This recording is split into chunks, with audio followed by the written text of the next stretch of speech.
Shalom et bienvenue de nouveau en Israël avec Aline. Israël est toujours en guerre, mais regardez comment sont les rues de Jérusalem en ce moment. La ville n'est pas en deuil ni effrayée, bien au contraire. Il y a de grandes fêtes dans toutes les rues de la ville. Que se passe-t-il ici aujourd'hui? Je veux vous emmener avec moi pour participer à la marche des drapeaux et découvrir ce qui se passe réellement à Jérusalem, ainsi que le lien de tout cela avec les prophéties bibliques. Alors, si vous êtes prêts, commençons.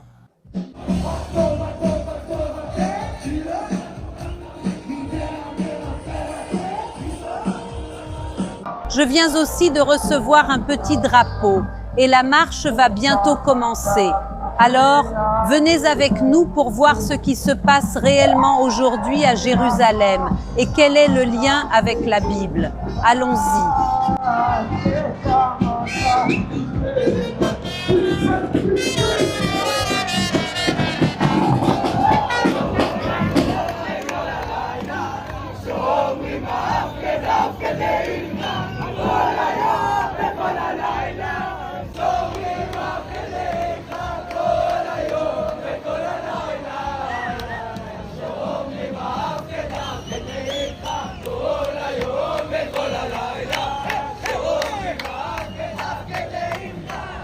Commençons par comprendre pourquoi il y a justement aujourd'hui toutes ces célébrations et manifestations dans la ville.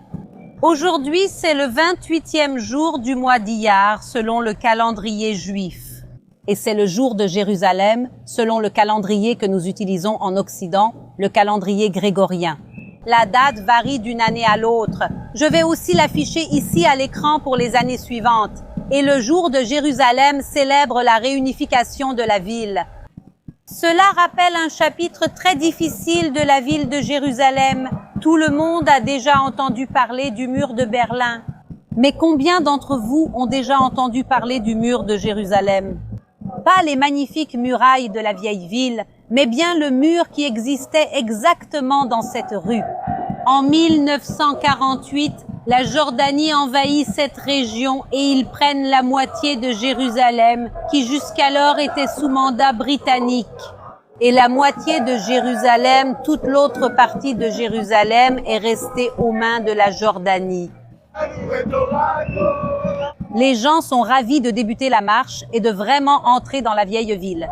Mais qu'est-ce que je vous racontais? Toute cette zone était aux mains de la Jordanie et toute cette zone est restée aux mains d'Israël. Et pendant 19 ans, la ville est restée divisée. On ne pouvait pas passer d'un côté à l'autre.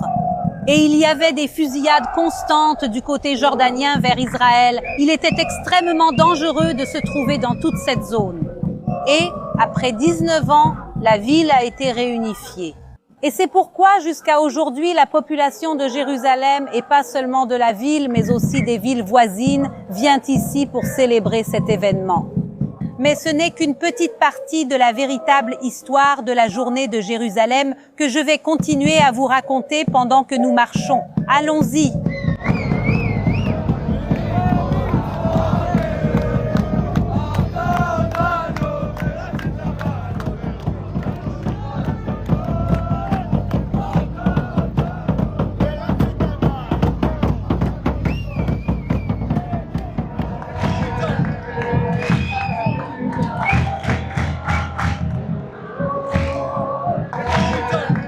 La marche a commencé au centre de Jérusalem. Elle avance dans les rues de la ville et bientôt nous entrerons dans la vieille ville. Vous pouvez déjà voir ici à côté, regardez avec moi, les murailles de Jérusalem. Donc, nous marchons ensemble maintenant vers la porte de Damas. Allons-y.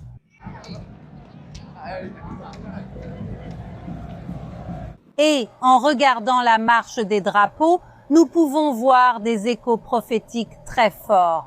Si nous lisons la Bible, nous pouvons voir que la destruction de Jérusalem avait été prophétisée.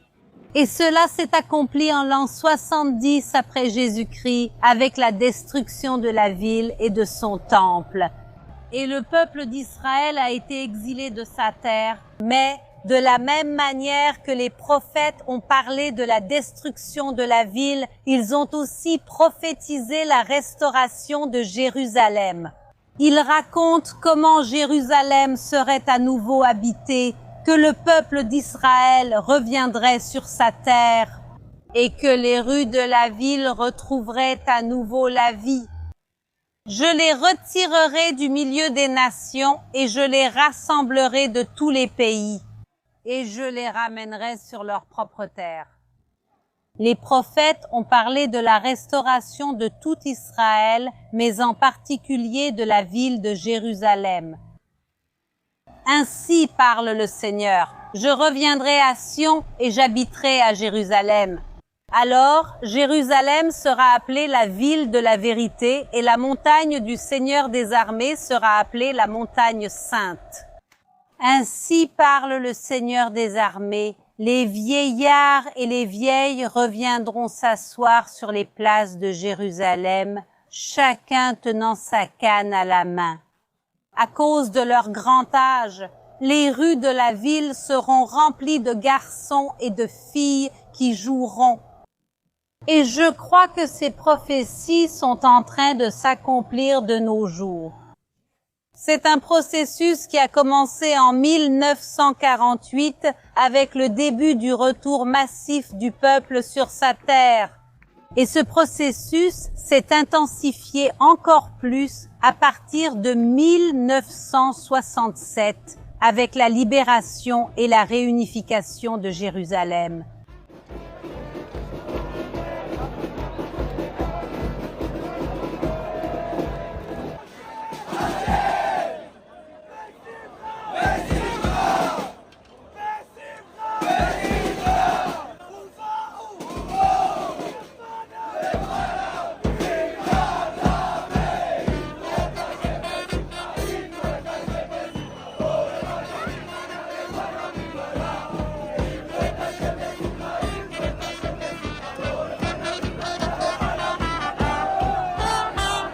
Cette marche n'est pas seulement pour se souvenir du passé récent de Jérusalem, c'est-à-dire de la réunification de la ville il y a 59 ans.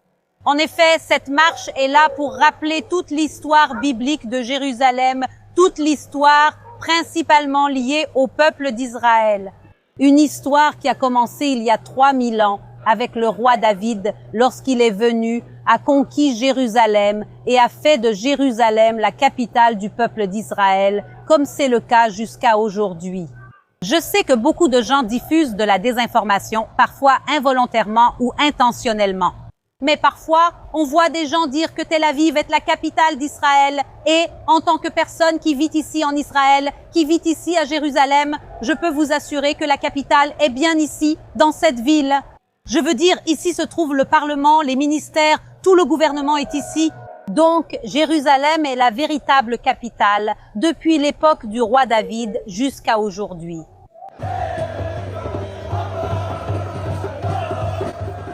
Et maintenant, c'est le grand moment d'entrer dans la vieille ville de Jérusalem par la porte de Damas.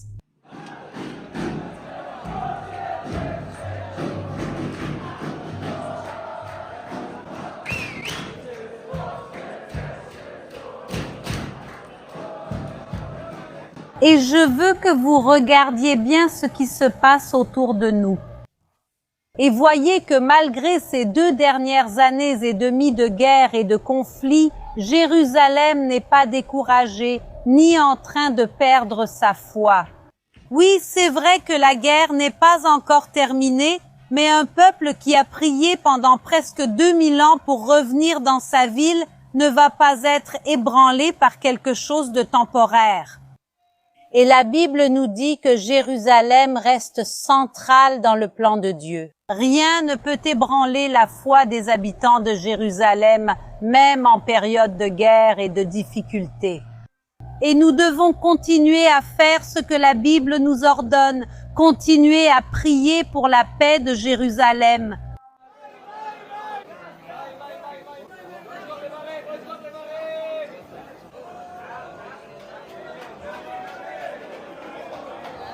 J'espère que vous arrivez à bien m'entendre, car la musique la joie et la fête ici sont incroyables.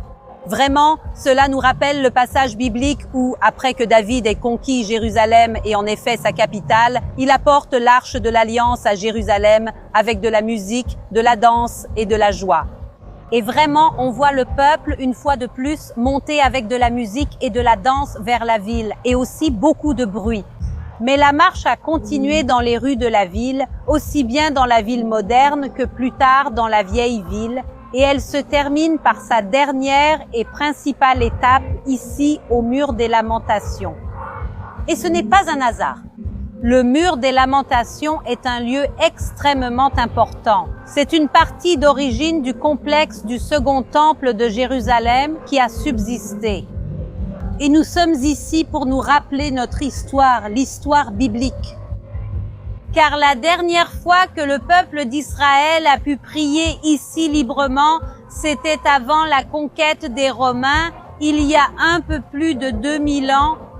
Et c'est pourquoi pendant 2000 ans, les Juifs ont été soumis en Israël, exilés. Ils ont passé tellement de temps loin d'ici. Et le peuple n'a pu revenir prier librement ici, à Jérusalem, dans la vieille ville de Jérusalem, non pas en 1948, mais seulement en 1967, précisément le jour de Jérusalem. Et c'est cela que nous portons, notre liberté de pouvoir louer et adorer Dieu. Et c'est pourquoi, même si la marche est belle, animée, son point principal est de prier et de remercier Dieu.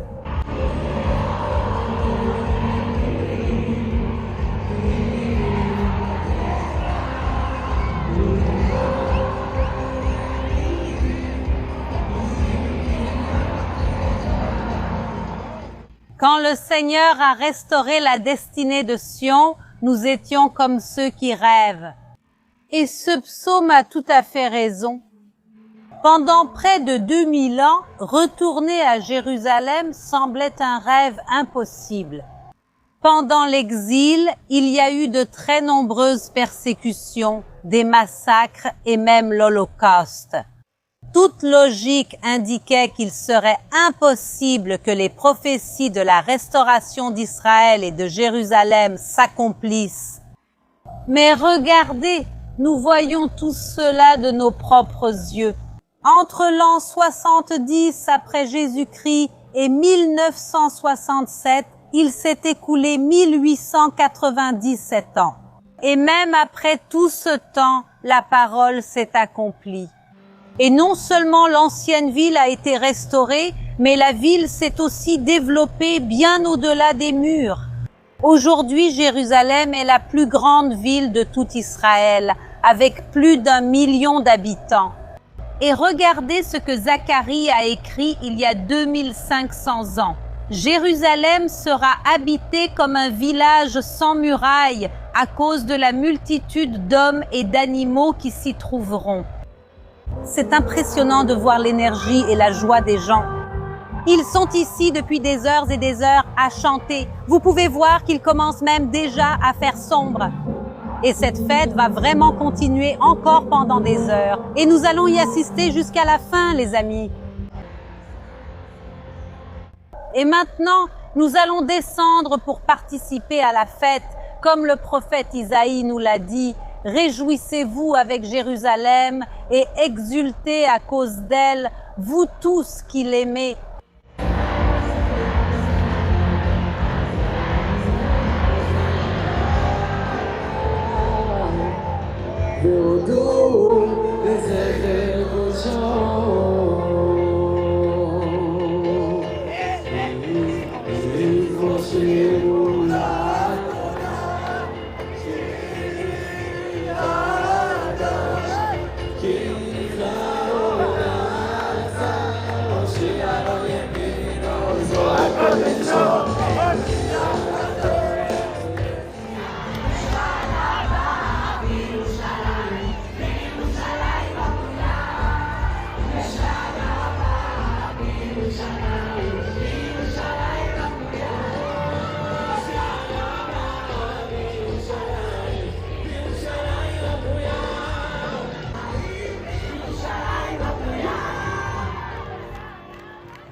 Comme vous pouvez le voir, ils ont baissé la musique. Et maintenant, c'est le moment des prières principales pour remercier Dieu pour tous les miracles, pour toutes les prophéties accomplies au cours des dernières décennies et qui s'intensifient de plus en plus. Jour après jour, nous voyons les prophéties bibliques se réaliser ici à Jérusalem. Parfois d'une manière un peu différente, mais toujours avec beaucoup d'amour pour Dieu.